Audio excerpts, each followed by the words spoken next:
Hello everyone. In previous session we have started with new chapter our environment.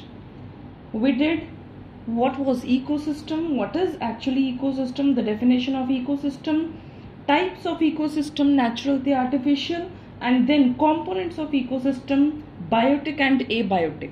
ठीक है, फिर biotic ਦੇ ਤਿੰਨ ਕੰਪੋਨੈਂਟਸ ਜਿਹੜੇ ਅੱਗੇ ਕਨਸਟੀਟੂਐਂਟਸ ਆਪਾਂ ਕਹਿ ਸਕਦੇ ਹਾਂਗੇ ਬਾਇਓਟਿਕ ਦੇ ਪ੍ਰੋਡਿਊਸਰਸ, ਕੰਜ਼ਿਊਮਰਸ ਐਂਡ ਡੀਕੰਪੋਜ਼ਰਸ ਕੀਤੇ ਸੀ ਪਿਛਲੇ ਲੈਕਚਰ ਦੇ ਵਿੱਚ। ਸੋ ਟੁਡੇ ਉਹਨਾਂ ਤੋਂ ਇਲਾਵਾ ਆਪਾਂ ਕਹੀਏ ਉਹਨਾਂ ਦੇ ਅੱਗੇ ਟਾਈਪਸ ਦੇ ਵਿੱਚ ਤੁਸੀਂ ਕੁਝ ਫਿਊ ਟਰਮਸ ਤੁਸੀਂ ਦੇਖ ਸਕਦੇ ਹੋ ਡਿਫਰੈਂਟ ਬੁੱਕਸ ਦੇ ਵਿੱਚ you will come across these terms, ਤਾਂ ਤੁਹਾਨੂੰ ਇਹ ਟਰਮਸ ਪਤਾ ਹੋਣੀਆਂ ਚਾਹੀਦੀਆਂ ਨੇ। They are different modes of ਆਪਾਂ ਕਹਿ ਸਕਦੇ ਹਾਂਗੇ ਨਿਊਟ੍ਰੀਸ਼ਨ ਵੀ ਨੇ ਤੇ ਡਿਫਰੈਂਟ ਟਰਮਸ ਜਿਹੜੀਆਂ ਕਿ ਸਪੈਸੀਫਿਕਲੀ ਸਾਇੰਸ ਬੁੱਕਸ ਦੇ ਵਿੱਚ ਯੂਜ਼ ਕੀਤੀਆਂ ਜਾਂਦੀਆਂ ਨੇ। ਉਦੋਂ ਤੁਸੀਂ ਹਰਬੀਵੋਰਸ ਐਂਡ ਕਾਰਨੀਵੋਰਸ ਆਰਗੈਨਿਜ਼ਮਸ ਪੜ੍ਹ ਲਏ ਸੀ। ਓਮਨੀਵੋਰਸ ਆਰਗੈਨਿਜ਼ਮਸ ਕਿਹੜੇ ਹੁੰਦੇ ਨੇ?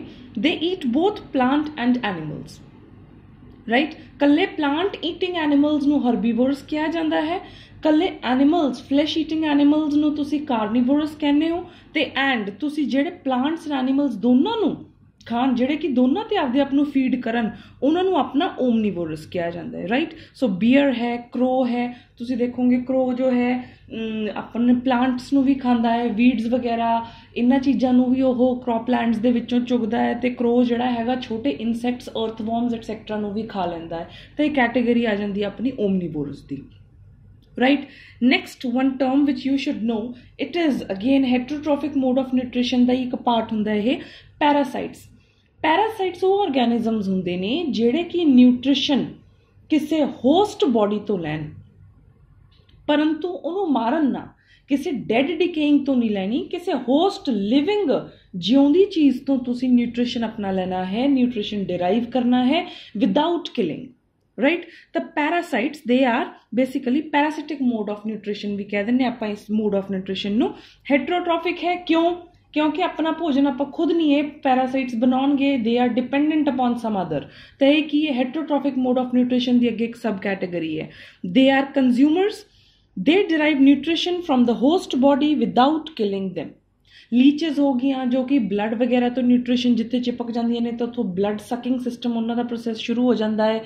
ਟੇਪ ਵਰਮਸ ਹੋ ਗਏ, ਬਹੁਤ ਸਾਰੇ ਵਰਮਸ ਜਿਹੜੇ ਹੁੰਦੇ ਇੰਟਰਨਲ ਬੋਡੀ ਦੇ ਵਿੱਚ ਸਮੋਲ ਇੰਟੈਸਟਾਈਨ ਵਗੈਰਾ ਆ ਦੇਖਣ ਨੂੰ ਮਿਲਦੇ ਹੈ।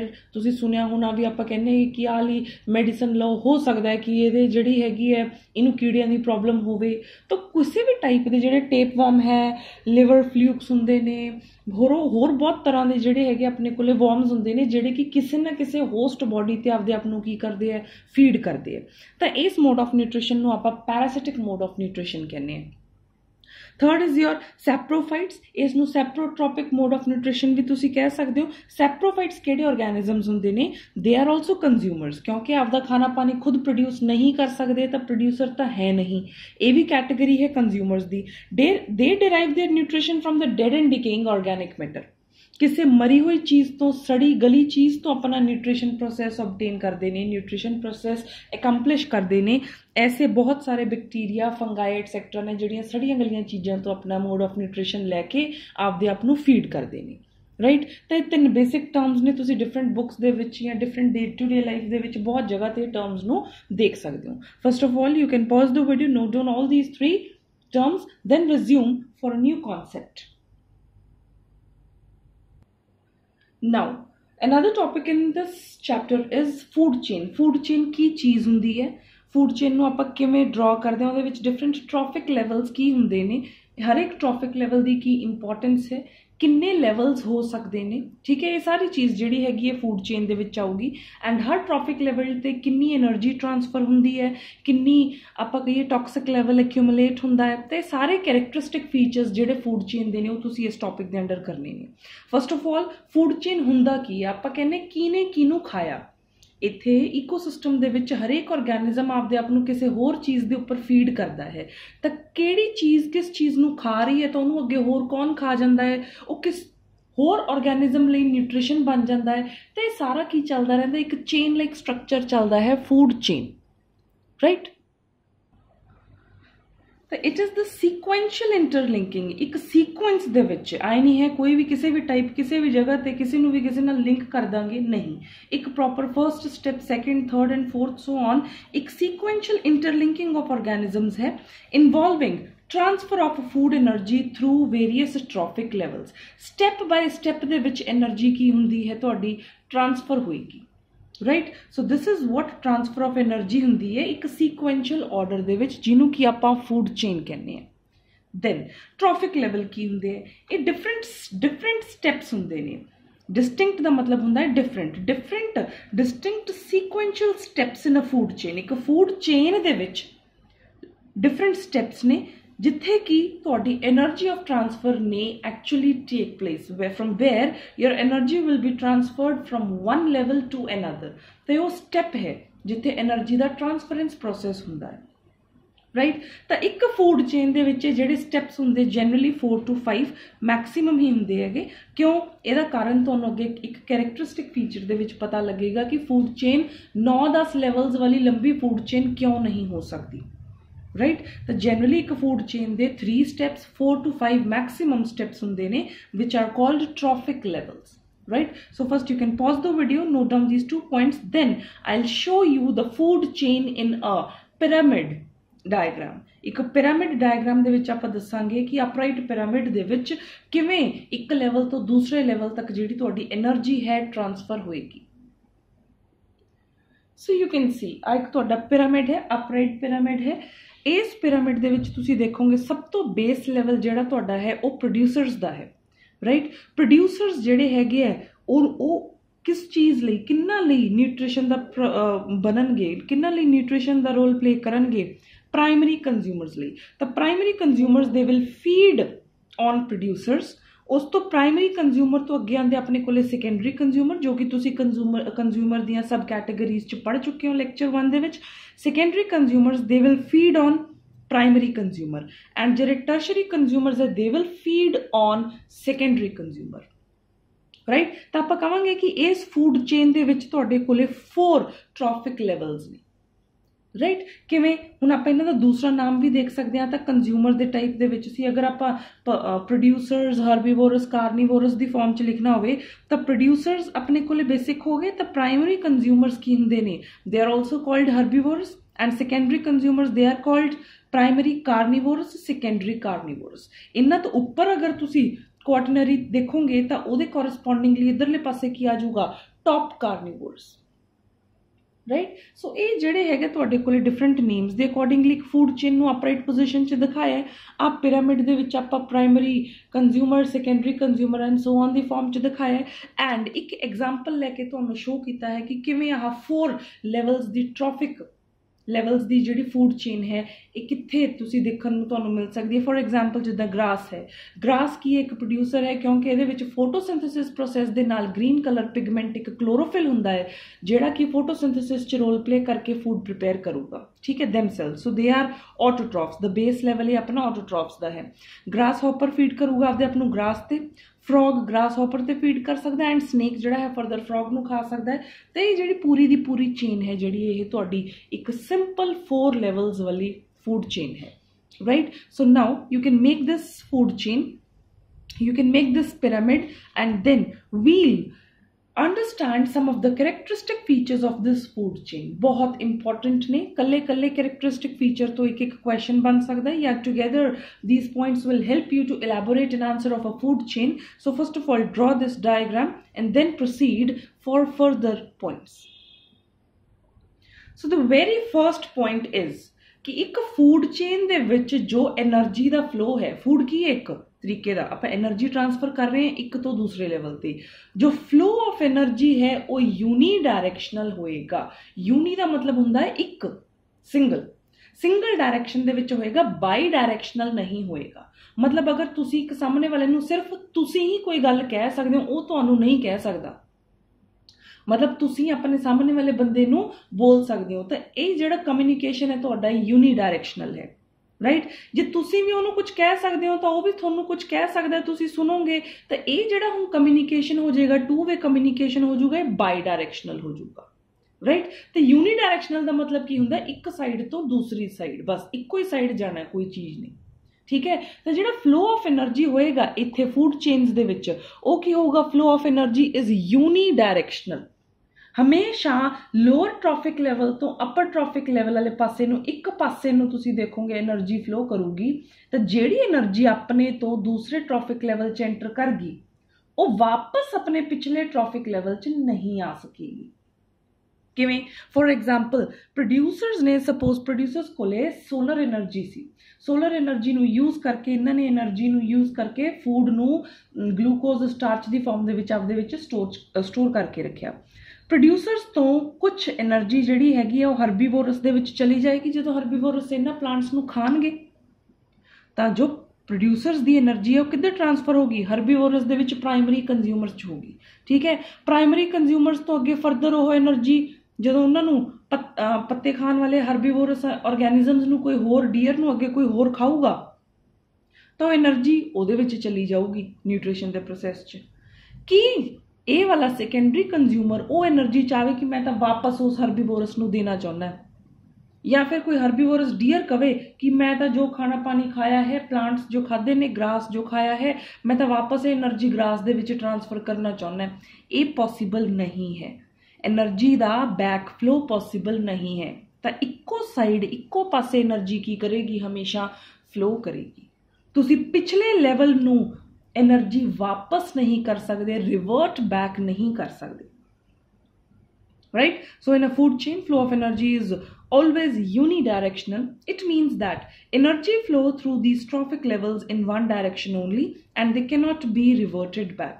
For example, the energy from the carnivorous, they cannot be sent back to the herbivorous, and from herbivorous they cannot be reverted back to the producers, right? So kindly pause the video.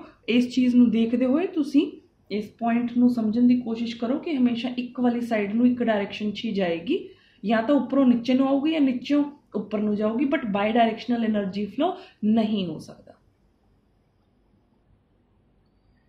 So second characteristic ਕੀ ਹੁੰਦੀ ਹੈ, it is the 1/10 rule. 10% rule ਵੀ ਕਹਿ ਦਿੰਦੇ ਆਪਾਂ ਇਸ ਚੀਜ਼ ਨੂੰ। 10% ਰੂਲ ਜਾਂ 1/10 ਰੂਲ ਆਫ એનર્ਜੀ ਕੀ ਚੀਜ਼ ਹੈ ਕਿ ਜਦੋਂ એનર્ਜੀ ਫੂਡ ਇੱਕ ਲੈਵਲ ਤੋਂ ਦੂਸਰੇ ਲੈਵਲ 'ਤੇ ਟ੍ਰਾਂਸਫਰ ਹੁੰਦਾ ਹੈ ਤਾਂ ਸਿਰਫ ਪਿਛਲੇ ਲੈਵਲ ਦਾ 10% ਆਫ એનર્ਜੀ ਹੀ ਅੱਗੇ ਟ੍ਰਾਂਸਫਰ ਹੁੰਦਾ ਹੈ। 80 to 90% ਆਫ ਦ એનર્ਜੀ ਜਿਹੜੀ ਹੈਗੀ ਹੈ ਉਹ ਟ੍ਰਾਂਸਫਰ ਨਹੀਂ ਹੁੰਦੀ, ਉਹ ਡਿਸੀਪੇਟ ਹੋ ਜਾਂਦੀ ਹੈ, right? So at each trophic level only 10% of the energy is transferred, ठीक है। 80 to 90% of the energy is lost during the transfer at each level। ਇਹ ਐਗਜ਼ਾਮਪਲ ਨਾਲ ਮੈਂ ਹੁਣੇ ਤੁਹਾਨੂੰ ਦੱਸੂਗੀ। ਇਸ ਰੂਲ ਨੂੰ, ਇਸ ਲਾਅ ਨੂੰ ਤੁਸੀਂ ਸੈਕੰਡ ਲਾਅ ਆਫ ਥਰਮੋਡਾਇਨਮਿਕਸ ਵੀ ਕਿਹਾ ਜਾਂਦਾ ਹੈ ਔਰ ਲਾਅ ਆਫ ਐਂਟ੍ਰੋਪੀ ਵੀ ਕਿਹਾ ਜਾਂਦਾ ਹੈ। ਤਾਂ ਇਨ ਕੇਸ ਤੁਹਾਨੂੰ ਕਦੇ ਅੱਗੇ ਲਾਈਫ ਦੇ ਵਿੱਚ ਕਿਤੇ ਹੋਰ ਬੁੱਕ 'ਚ ਦੇਖਣ ਨੂੰ ਮਿਲੇ ਕਿ ਸੈਕੰਡ ਲਾਅ ਆਫ ਥਰਮੋਡਾਇਨਮਿਕਸ ਕੀ ਹੈ, ਜਾਂ ਆਪਾਂ ਲਾਅ ਆਫ ਐਂਟ੍ਰੋਪੀ ਐਕਸਪਲੇਨ ਕਰੋ in the form of trophic levels, ਤਾਂ ਆਪਾਂ ਕਹਾਂਗੇ at each trophic level only 10% of the energy is transferred, right? First of all, note down this point, then I'll explain this with an example. You can see, suppose solar energy ਦਾ ਜਿੰਨੀ solar energy ਆਪਣੀ ਅਰਥ ਤੇ ਆ ਰਹੀ ਸੀ, ਤਾਂ ਉਸ solar energy ਦਾ ਆਪਾਂ hardly 1% use ਕਰਦੇ ਨੇ ਪ੍ਰੋਡਿਊਸਰਸ ਜਿਹੜੇ ਹੈਗੇ ਹੈ। ਇੰਨੀ solar energy ਆਪਾਂ ਟਰੈਪ ਨਹੀਂ ਕਰਦੇ ਹੈਗੇ ਆਪਣੀ ਯੂਜ਼ ਲਈ। ਮੈਕਸੀਮਮ ਜੋ ਹੈ ਸੋਲਰ એનર્ਜੀ ਉਹ ਰਿਫਲੈਕਟ ਬੈਕ ਹੋ ਜਾਂਦੀ ਹੈ। ਸੋਲਰ એનર્ਜੀ ਦਾ ਸਪੋਜ਼ ਆਪਾਂ ਕਹੀਏ 1% ਅਰਥ ਨੇ ਯੂਜ਼ ਕੀਤਾ, ਉਹਦੇ ਵਿੱਚੋਂ ਆਪਾਂ ਨੇ ਆਟੋਟ੍ਰੋਫਸ ਨੇ ਖੁਦ ਫੋਟੋਸਿੰਥੇਸਿਸ ਦਾ ਪ੍ਰੋਸੈਸ ਕੀਤਾ, ਤੇ ਇਹਨਾਂ ਕੋਲ એનર્ਜੀ ਸਪੋਜ਼ ਕਿੰਨੀ ਹੈ, 1000 ਜੂਲਸ ਦੀ એનર્ਜੀ ਹੈ। ਜੂਲਸ ਹੁੰਦੇ ਆ SI unit of energy. Energy express ਕੀਤੀ ਜਾਂਦੀ ਹੈ ਜਿਵੇਂ ਲੈਂਥ ਮੀਟਰ 'ਚ ਕਰਦੇ ਹਾਂ ਆਪਾਂ, ਠੀਕ ਹੈ, ਮਾਸ kgs 'ਚ ਮੇਜਰ ਕਰਦੇ ਹਾਂ, ਉਸੇ ਤਰੀਕੇ ਨਾਲ એનર્ਜੀ ਜੋ ਹੈ ਉਹ ਜੂਲਸ ਦੇ ਵਿੱਚ ਮੇਜਰ ਕੀਤੀ ਜਾਂਦੀ ਹੈ। ਸੋ ਆਟੋਟ੍ਰੋਫਸ ਕੋਲੇ ਸਪੋਜ਼ 1000 ਜੂਲਸ ਆਫ એનર્ਜੀ ਹੈ, ਤਾਂ ਜਦੋਂ ਇਸ ਆਟੋਟ੍ਰੋਫ ਨੂੰ ਕੋਈ ਹਰਬੀਵੋਰਸ ਆਰਗੈਨਿਜ਼ਮ ਲਏਗਾ, ਖਾਏਗਾ, ਤਾਂ ਓਨਲੀ 10% ਆਫ 1000 ਜੂਲਸ ਅੱਗੇ ਟ੍ਰਾਂਸਫਰ ਹੋਊਗੀ।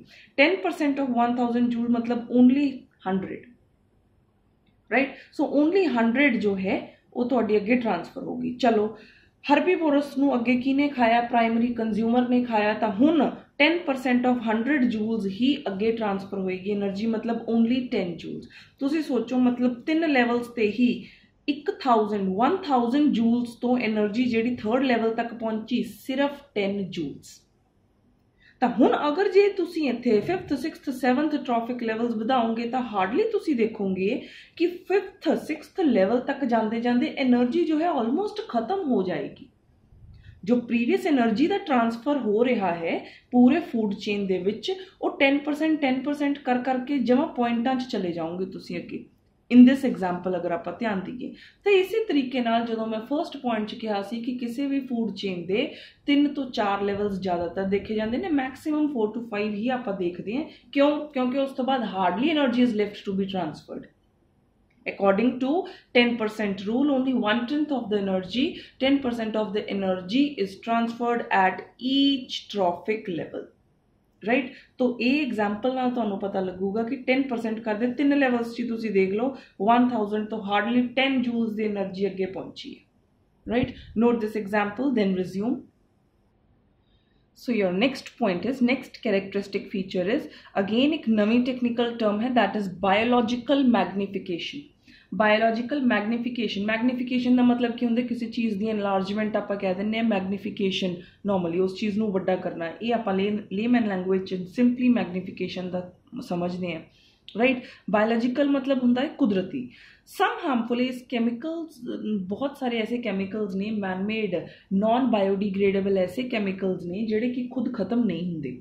ਠੀਕ ਹੈ, ਇਹ ਕੈਮੀਕਲਸ ਜਿਹੜੇ ਹੈਗੇ ਇਹ ਕੀ ਹੁੰਦੇ, ਸਿਰਫ ਐਕਿਊਮੂਲੇਟ ਹੁੰਦੇ ਰਹਿੰਦੇ ਆ ਫੂਡ ਚੇਨ ਦੇ ਵਿੱਚ ਹਰ ਟ੍ਰੋਫਿਕ ਲੈਵਲ ਤੇ।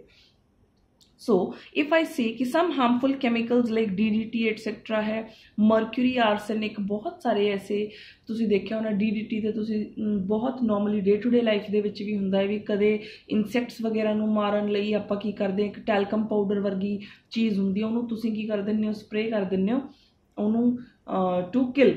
It is used as an insecticide. Right, so DDT वर्गे मरकरी बहुत पॉइजनस है। मरकरी का यूज़ जिहड़ा है थर्मोमीटर्स दे विच वो भी मतलब घटाने लई आपां बहुत सारे लॉज फॉलो हो रहे ने।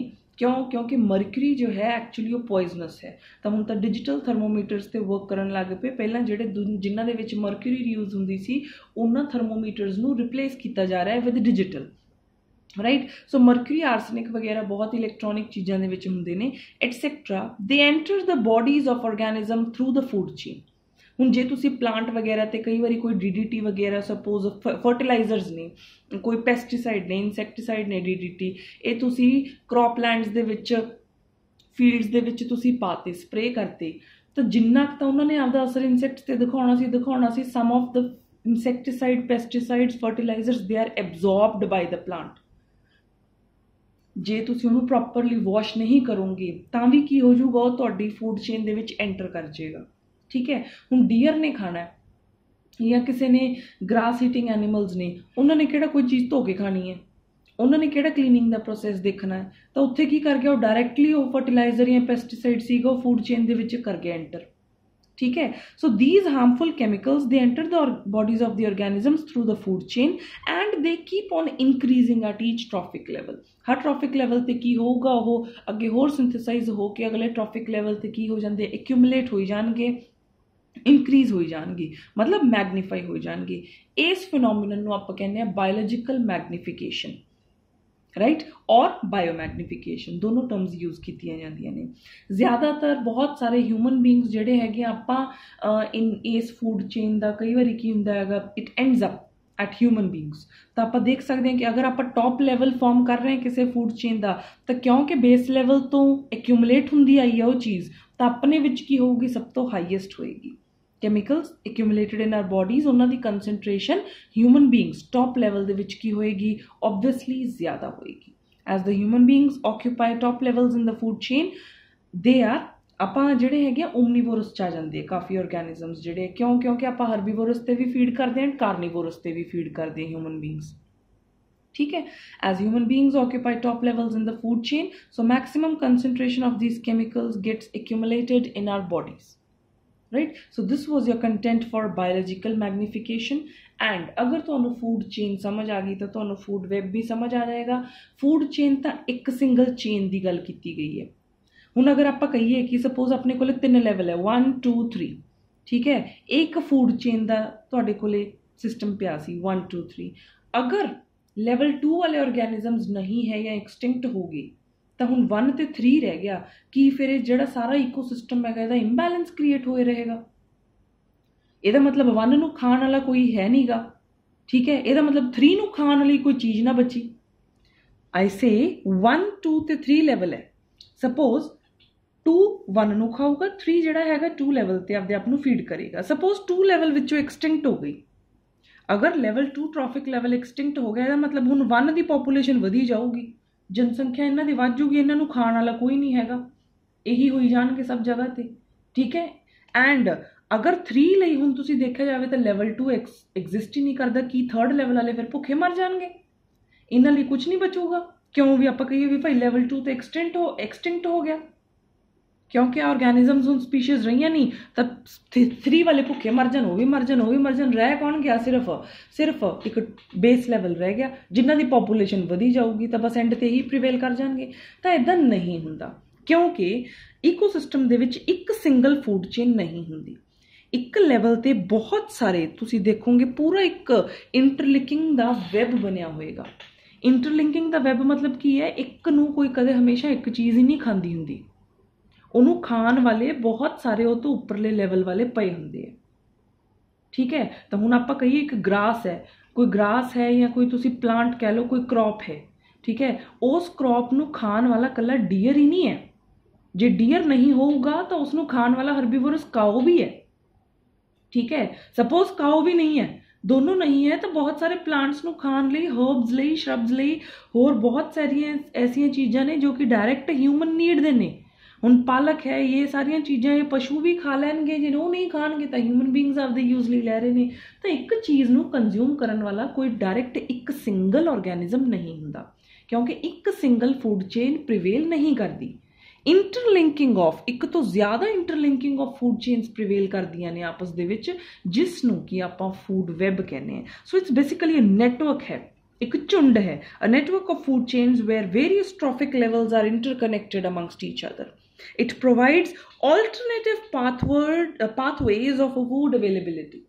ऑल्टरनेट पाथवे ही हो गया, डियर नहीं है तो काओ खा सकती है, काओ नहीं है तो होर हरबीवोरस ऑर्गेनिज्म कोई भी उस चीज़ ਨੂੰ कंज्यूम कर सकता है, ह्यूमन बीइंग्स भी कर सकते हैं ਜਿਹੜੇ कि प्लांट ईटिंग ने, right? So this was your content for biological magnification and food web।